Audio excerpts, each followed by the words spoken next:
नाही। आमच्या आयुष्यासोबत खेळ केला जातोय। असं जर प्रकार झाला तर आमचं आयुष्य बर्बाद होण्याच्या मार्गावर। हा संताप आहे पेपर फुटी विरोधात।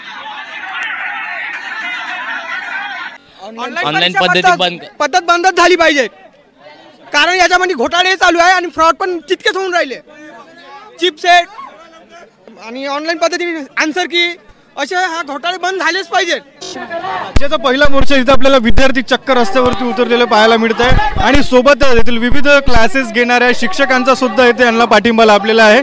त्याच्यावर कठोरात करून कारवाई करावी लागते आणि विद्यार्थ्यांच्या हितासाठी आम्हीच नव्हे तर संपूर्ण येणाऱ्या काळामध्ये संपूर्ण जनता रस्त्यावर उतरल्याशिवाय राहणार नाही।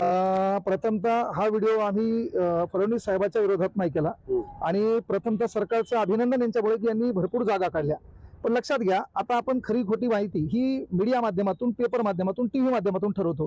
तर हे पेपरवर आलेल्या न्यूज आहेत। तलाठी परीक्षेत घोळ, 2 प्रवेशकांसह 4घांना अटक। ही बातमी कोणी लिहिली? पेपरनं लिहिली। मग दुसऱ्या दिवशी त्या पेपरचं एक्सप्लेनेशन तुम्ही दिलंय का ही बातमी चुकीची आहे म्हणून? चला, तिसरी न्यूज आहे, तलाठी परीक्षेत TCS चे कर्मचारी चालवत होते रॉकेट, महिलेसह 3घांना अटकेत। आता ही बातमी पाहून म्हणजे पुरावे देणार म्हणजे तिथं CCTV कोणाच्या ताब्यात आहे? तुमच्यात कामच्या। तिथं कॅमेरे कोणाकडे? तुमचे कामचे। DVR आम्ही लावला का तुम्ही लावलाय? पुरावे आम्ही देणार कशी? आम्ही तिथं मोबाईल घेऊन गेलो होतो का? समजा माझा विद्यार्थी होता, विद्यार्थ्यांना मोबाईल तिथे नेता येत होता का? नाहीये।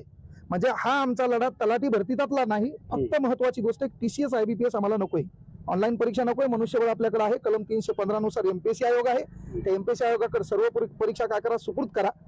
मनुष्यबळ तेवढं आहे, ते परीक्षा घेतील आणि सरकार मायबाप आमच्या गोरगरीब लेकरांना न्याय मिळवून देईल। आमचा लढा, आमचा विरोध कुठल्या सरकारला, कुठल्या पक्षाला, कुठल्या नेत्याला नाही। आमच्या गोरगरीब लेकराच्या हक्काची नोकरी मात्र कोणीतरी बळकावून नेऊ नाही, यासाठी आमचा लढा आहे।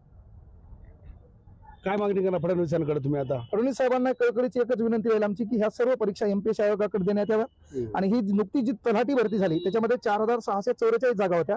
तर याच्यामध्ये जे गुणवंत असतील त्यांच्यावर SIT चौकशी बसवण्यात यावी आणि जे त्याच्यात दोषी असतील त्यांना बाहेर काढून टाकण्यात यावं। आजीवन परीक्षेपासून त्यांना बंदी करण्यात यावी, एवढी मागणी त्यांच्याकडे असेल।